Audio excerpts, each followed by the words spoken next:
Bonjour, salve. 안녕하세요. Namaste. That would be cool. Yeah, right. Hello and welcome to TI Podcast from Tutor International. Today we have another guest from Bulgaria who's also studying in Germany, and this is Stela. Stela, wanna introduce yourself first? Hello, my name is Stela. As Mo said, I come from Bulgaria, and I study mechanical engineering here at the Technical University of Darmstadt.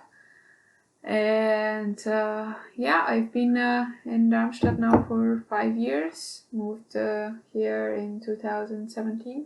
Long time ago. A long time ago. Feels like a lifetime ago. I barely remember high school. Feels like from another lifetime.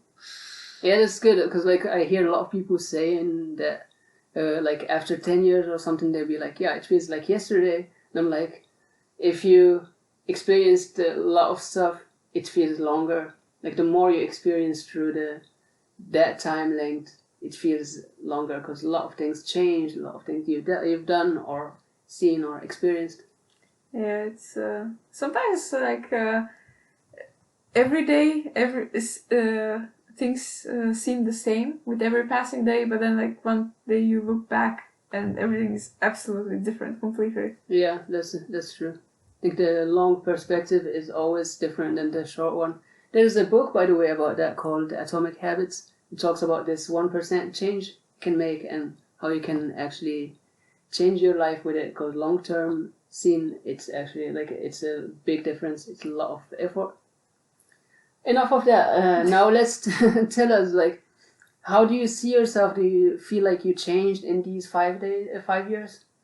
Like, how much did you change and what changed in you?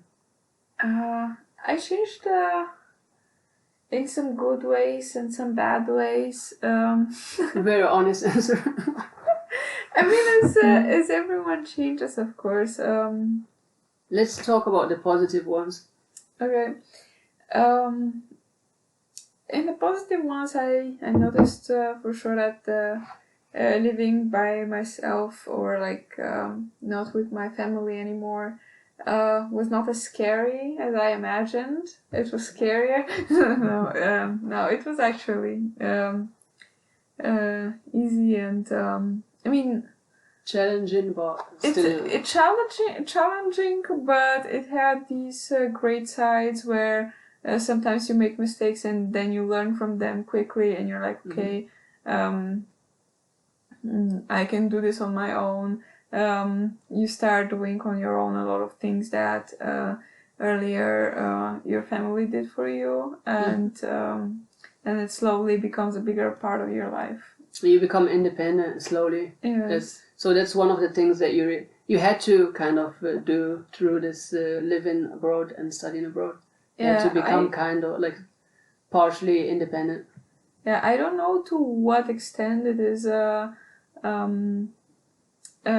about living abroad, but yes, I would say I feel it's different from studying in your country for sure in that sense.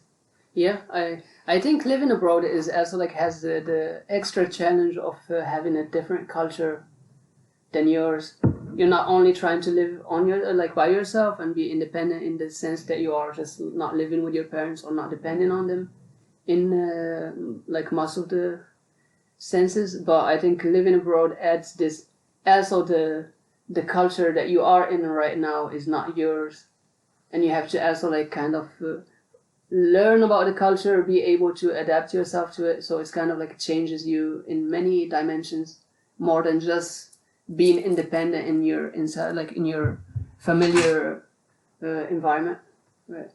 Yes, it's the question of culture is actually a very interesting one in that perspective, because I noticed that around this time when you actually start living on your own, and no matter where you do it, in your own country or in another country, you start to build your own culture.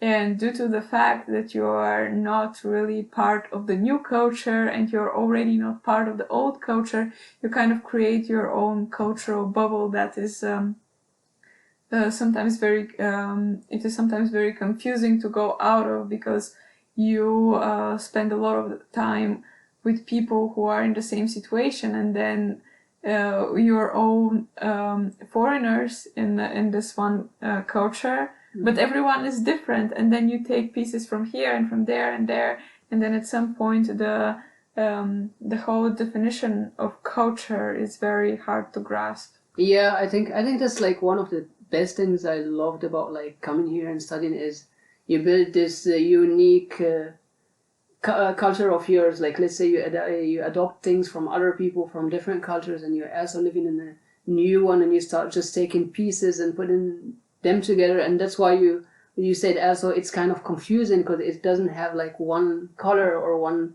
style. It's kind of like you have breakfast in an Asian way, and you have lunch in European or I don't know African way, and this like this and the way you think, of course, about things is not the same as your country. Like the general thought will be, or this country, or even you just start creating unique assembleness of like many different things, and that's actually beautiful because it's always like I think people are always confused because they want to have something clear to say, I am this is my culture. But in the same way, it's actually like it's a masterpiece kind of that you have, that it doesn't even have a label on it. Multicultural or intercultural mess. That's true. So how were you when you came here?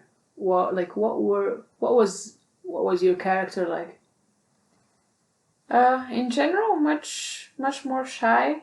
Okay. I was not really used to talking to people. I was this a bit falling into this stereotype of a nerd, where I would just read and watch stuff, and it was very hard to socialize. But I think that was also the very good influence of a completely new environment. Yeah. That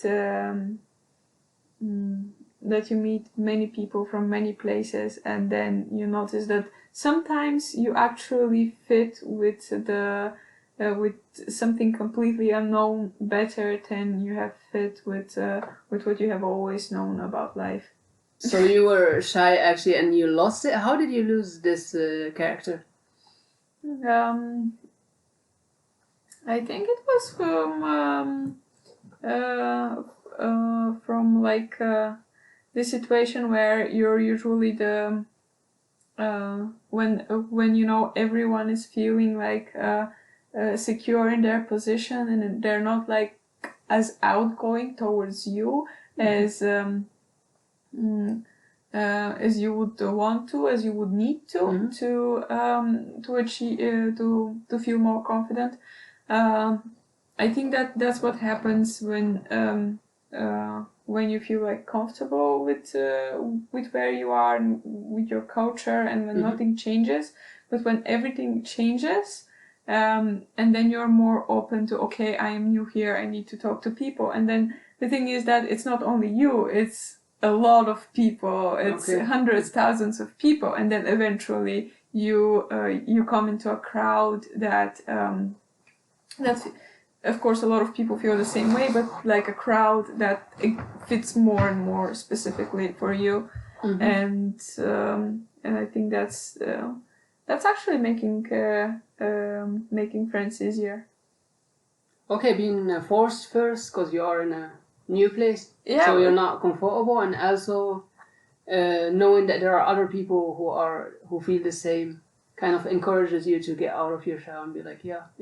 Because before that because in a way you give each other more chance to get to know each other, and I think that's great. Yeah.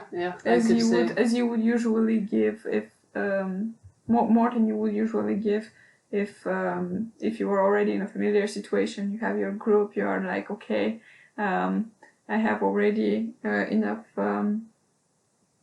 social interaction that I invest a lot of time into, and then it's a bit harder to go out of it and find something new. Not having any money to pay rent can encourage you to go out and work, right? Yeah, Even and if you're find more lazy. interesting jobs. That's true. Yeah, that's how it is. Actually, no, I was thinking about myself as well, because I don't know, looking back, I always think I was really shy. Maybe it wasn't the situation. But I think when I came here, I had the chance to have people who are very social in front of me and feel safe, because I don't, like, if they're close friends, as soon as you come closer to them, there's less stress on you to communicate with new people if they're around, because you know, whenever you want to drop it, the other one will take it because they know how to, and you feel safe and you do it slowly. I think having this safe space or safe place where you can actually... The extrovert friend. Yeah, the extrovert friend, or... To adopt you. No, they should be just like socially skilled, because I know a lot of introvert friends who are also like make it easy for me because they're really talented at talking to people, and they just know how to do it. So of course they probably don't always feel good, and I know it for myself now, like sometimes, because doing a lot of social work, social activities, I would say,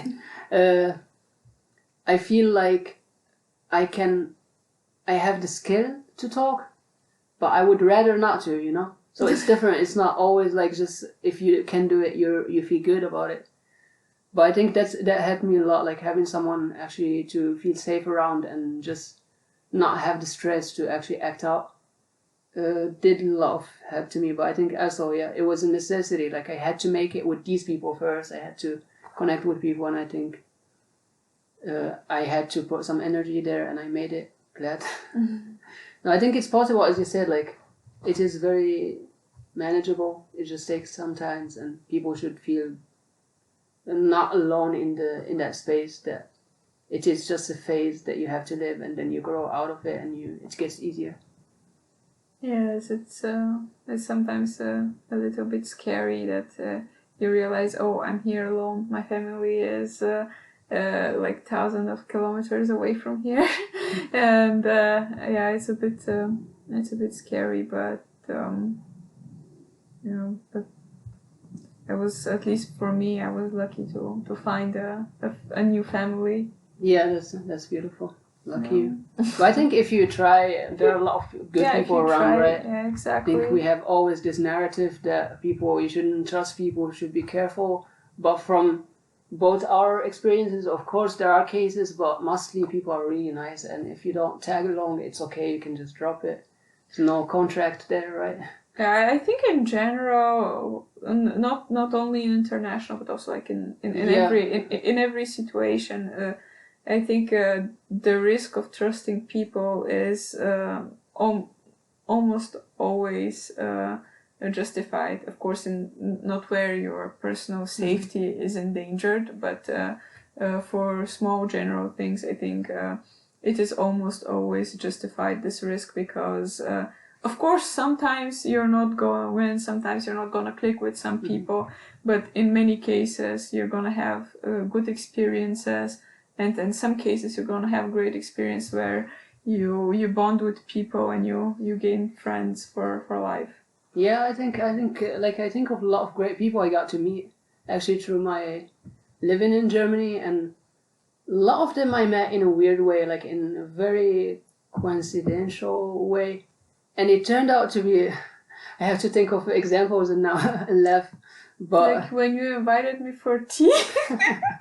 Yeah, tea is my trick. I just invite people for tea because I learned how to make tea. No, but it's really like you find it funny how you met people, but then you think about where you are now and you're like, whoa, that's actually very beautiful.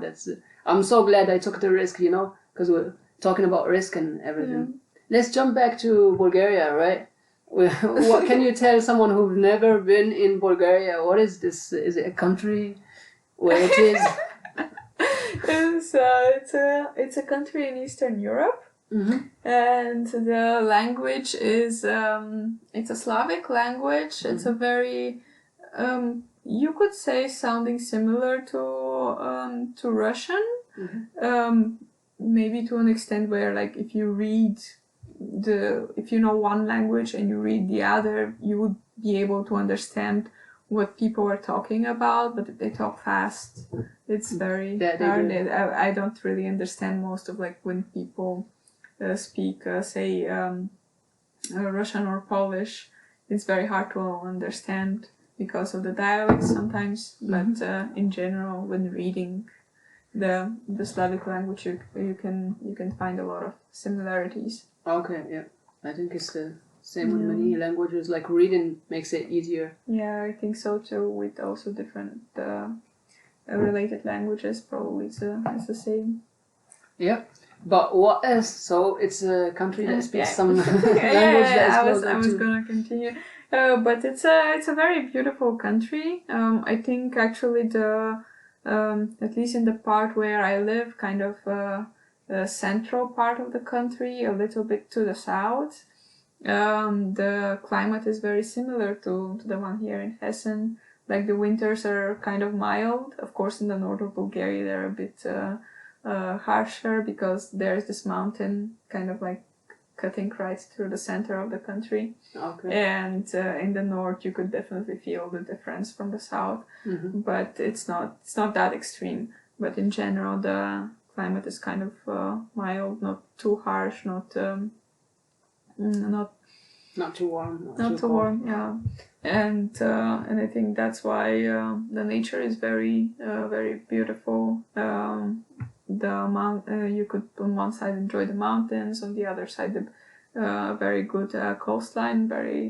It's a very good place to visit for sure for everyone. I don't know whether to live, but of course everyone has to find what is important for them in order to live in a country, because for some people one thing is very important, for another, for someone else it's something else. But like you can always find something to criticize about a country, that the politicians are corrupt and this and that and this and that, but it's like this everywhere. Everyone says that about their country, that but of course yes, I think with many cultures, of course, for people in general, food is very important. So I think most cultures have very very good food, and yeah, Bulgaria has also some very good dishes, and yes, and it's funny because I thought like you were talking about the food, and I was in Bulgaria, as you know.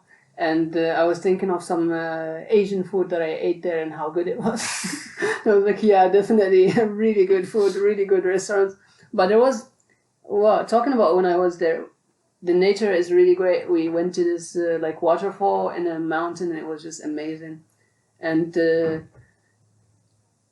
people were kind of hard to, like, there were some that were super nice, especially like the last day I met this crew, and they were super nice. They bought me even water, because he asked me, what are you trying to do? And I said, I just want to get some water. And he was like, oh, just wait here. And he got me water. So it was like super nice. And I also had like the police, of course, always go hard on you.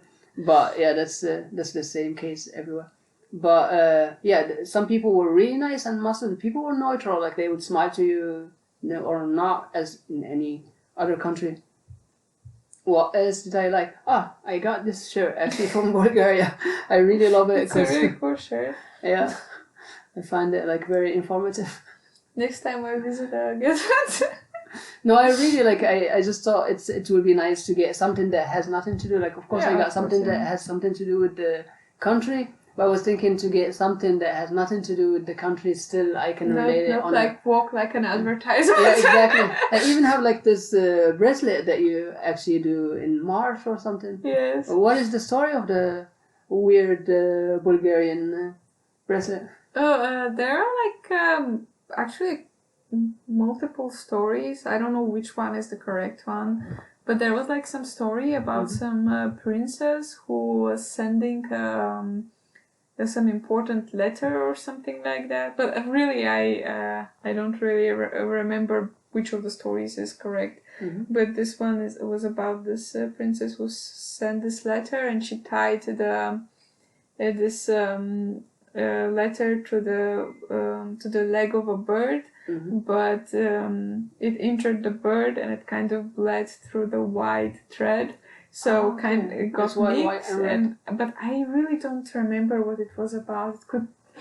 I could be telling you nonsense. I am Yeah, but it sorry, but sounds like it's something very popular now that I think about, like that I don't really know the origin, because sometimes you don't you know kind of less about your own traditions than someone who just researched it from someone else, because you take these things for granted sometimes. Yeah, you're kind of home blind. Yeah. I think also like Google now is better than anyone informing you about things, even the locals. But now people like tie them to the tree. So the idea is that in the beginning of March, you give that to people. We exchange that with each other. For example, in the school, everyone would bring like, I don't know, 20, 30 of these for the whole class. And then everyone would leave like with 50 on their hands, like this, like on both arms.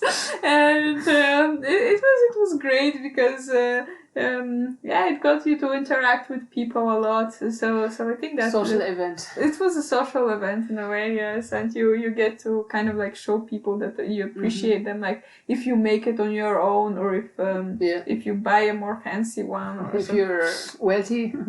No, but it's kind of a personal thing from each one to exactly, and sometimes you keep them.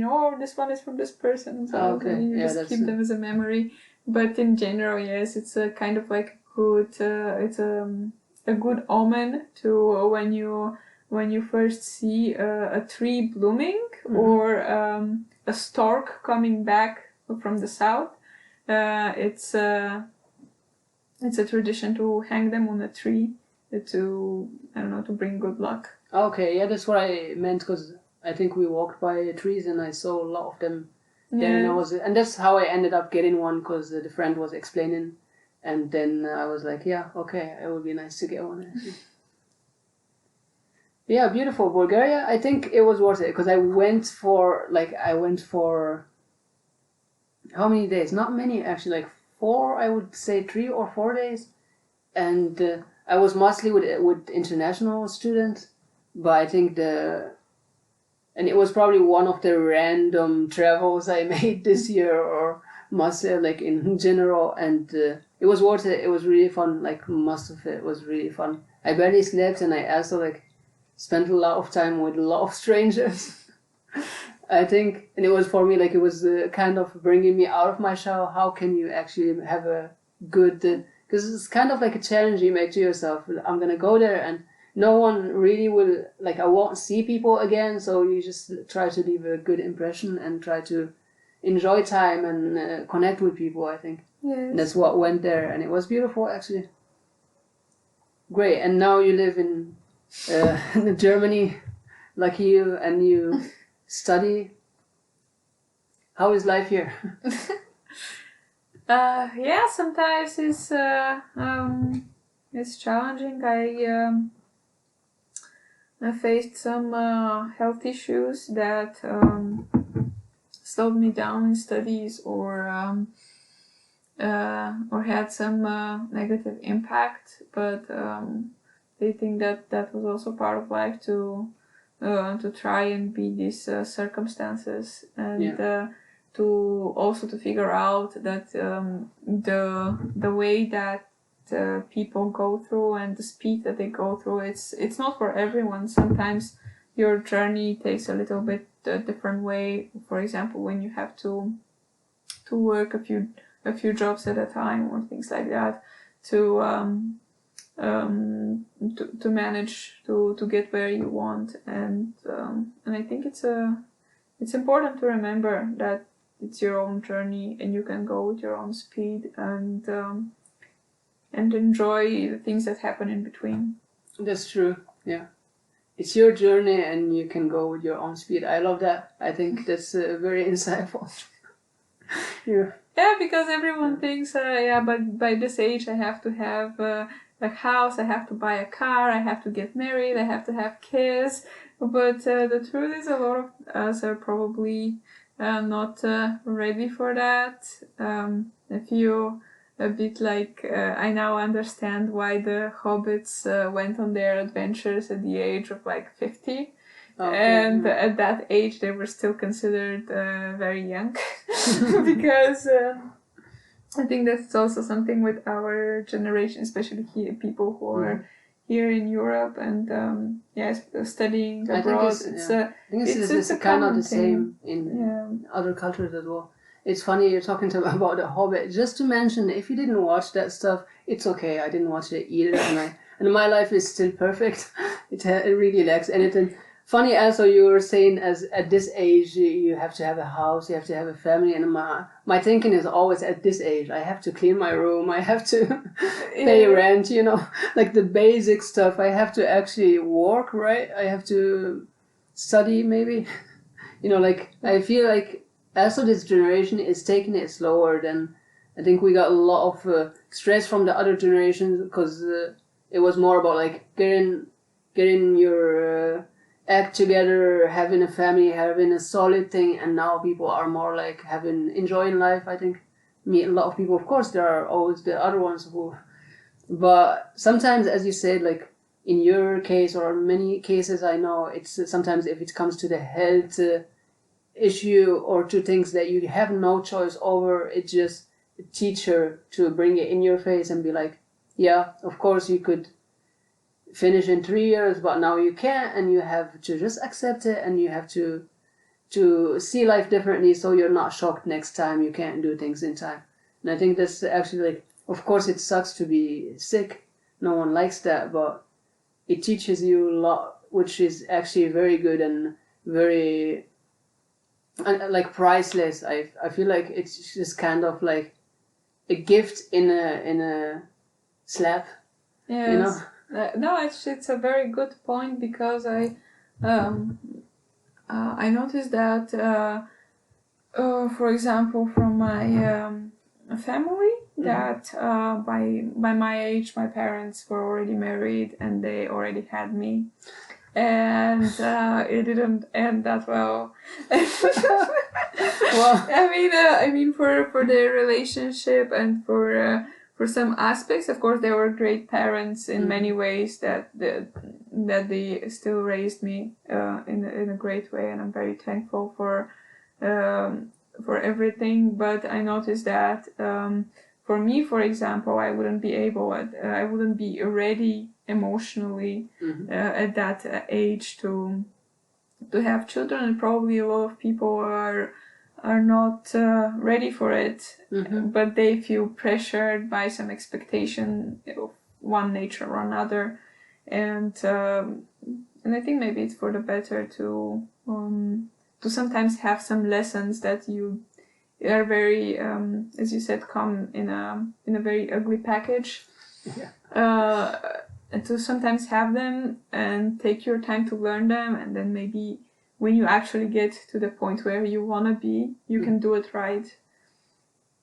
Yeah, that's true. I think also like what you say, it's your own journey. It really changes the way, like if you really understand what that means, kind of like that it's your own journey, it changes the whole narrative of it, because it makes you kind of the hero and the responsible, so there's like a lot of responsibility, but also the fact that it's yours, it's kind of, you have the control, you have the power. Of course there are outside circumstances, but you decide how it's dealt with, how they're dealt with, and I think that kind of empowers you, and in the same time makes you focus on more important things, like try to enjoy your life, try to build beautiful connections to people, try to achieve things that you think matter, and not just because society wants you to do this or that. And I think that's kind of sets you free with the responsibility of deciding.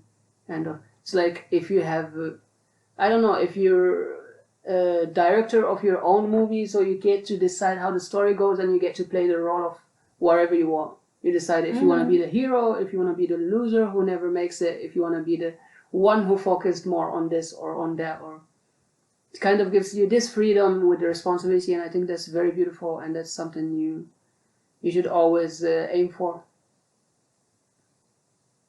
Yeah. Very, very deep. Yeah, it's I think it's that way as well. That especially enjoying life, because a lot of time we forget to do that, and Yeah. and at the end, it's when you look back, it's actually the little things that that may not seem so important that brought you the most joy. Yeah, that's true. Like for me, I don't know. It's always like if you try to think of the most beautiful memories in your life.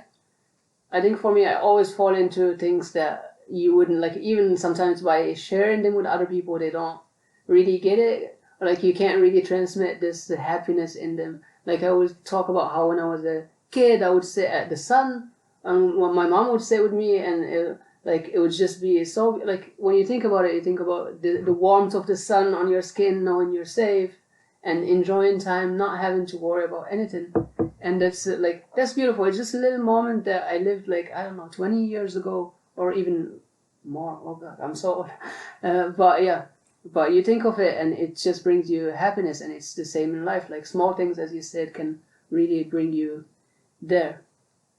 And I think that's the best thing also Germany gives you is these friends who remind you, like at least in my case or in your case, as I know you, is these friends who remind you of that not to forget. Hey, like you go hang out with them, or you talk to them about your problems, or you talk to them about plans or whatever, and they just encourage you and they just cheer you up, and they are there with you when you're not feeling good, when you're feeling great, and they celebrate you kind of and try, make you celebrate life and yourself as well. I think that's kind of a very priceless thing that we got from this journey. Although, as you said, there are a lot, like of course there are a lot of challenges and unexpected things that come, but still in the same time you have this thing of this beautiful thing kind of. Yeah. Yeah. Nice. Thank you for the feedback. Oh no. But okay, back to you. So you tell us more. Let's talk about the best memory of you in Germany, like that you have in Germany, and the worst one. Let's start with the worst one, and then we go to the best one. That you're ready to share. Of course, you don't have to share anything. No, it's very hard to think about them. Or like, one of the bad ones you had.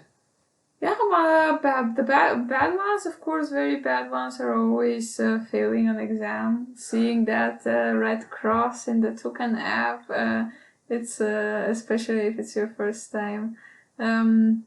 Yeah, and in general, I don't know, at least that's my personal phobia, failing at something. But how do you deal with it? What.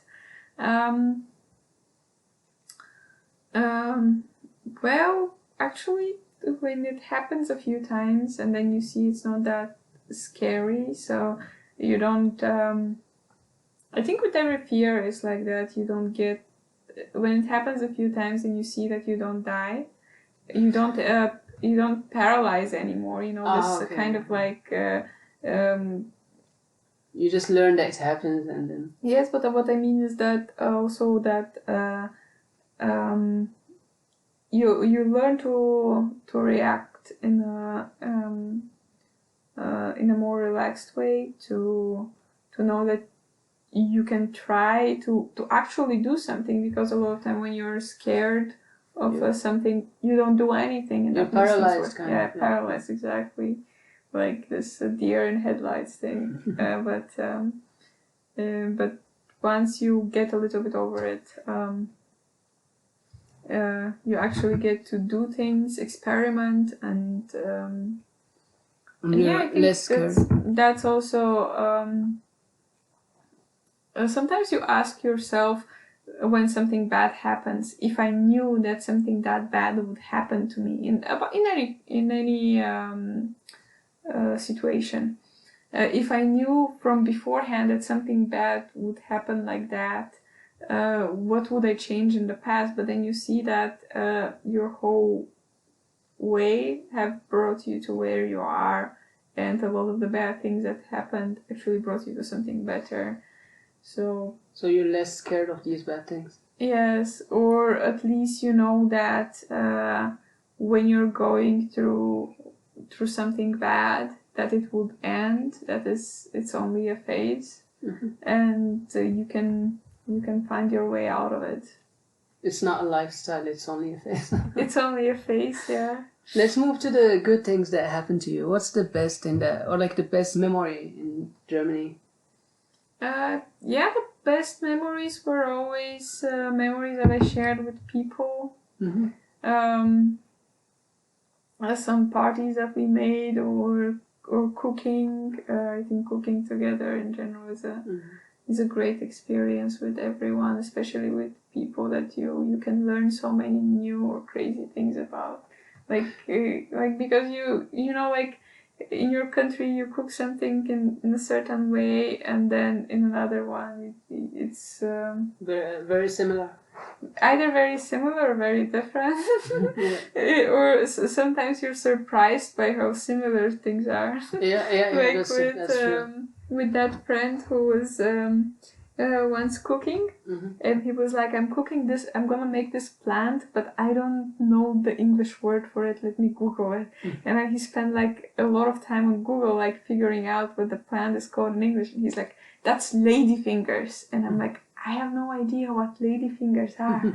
And he was like, well, it's called ladyfinger, but in my culture we call it banya. And I'm like, in my culture as well. He's like, just say the word.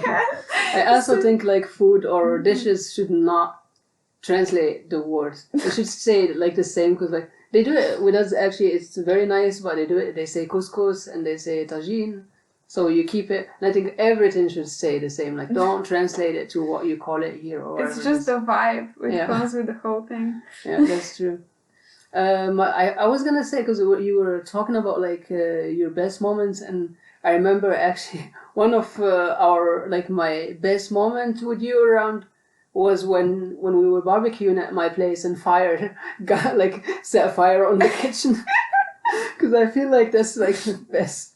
The best crazy thing I can think of is me sitting outside in the balcony and seeing fire in my kitchen and thinking it's okay. I trust these people. It's gonna get solved somehow. And you were the one who invited the people, so thanks to you. No, that was beautiful. That was actually a memory you'll never forget. And it's funny because like when you hear fire in the kitchen, you're like, what? It wasn't that big, first of all, but it was... like now thinking about it, it's just really funny. Please don't try this at home. Don't set fire to laugh. It's not funny. It has to happen in an exact ritual. But yeah, thanks a lot. Is there anything less you forgot to say or add in this interesting, deep talk we had? I don't know. Probably there was, but I feel that it was great actually that I thought about these things that I didn't think about that way, because you don't really ask yourself these big general questions about how things changed or about the most remembered moments of that time. Yeah. But it kind of gives you this overview. I think this is one of the best reasons why I also love talking to people and even thought of starting this is I realize that when you talk, it's kind of an act of thinking. New things come, like probably not totally new, but you assemble things that you've never assembled together. It's kind of because I have these moments a lot lately also, that when I'm talking, I'm surprised of what's coming out, and you're like, oh, it's like that. Oh. And I think that's one of the most beautiful. And then you do it together, like in a communication, and it's just more magical because there are inputs from both sides and outputs from both sides. So it's just a mixture of two humans thinking loud, kind of, and it's just beautiful. I think mostly people fall into trying to show that they're right or wrong, and I think it's if you just communicate in a very honest, humble way, kind of really just learn, like enjoy the talk as well and have a great time, which we did from my side at least. Thank you very much for inviting me. That was we needed a new face, so and thanks a lot. Well, you heard it this far. Thank you very much. If you didn't, it's okay. Hope to see you next time, and till then, yeah, as usual, follow, like, subscribe, tell your mom, dad, brother, sister, friends, and see you soon. Bonjour, salve.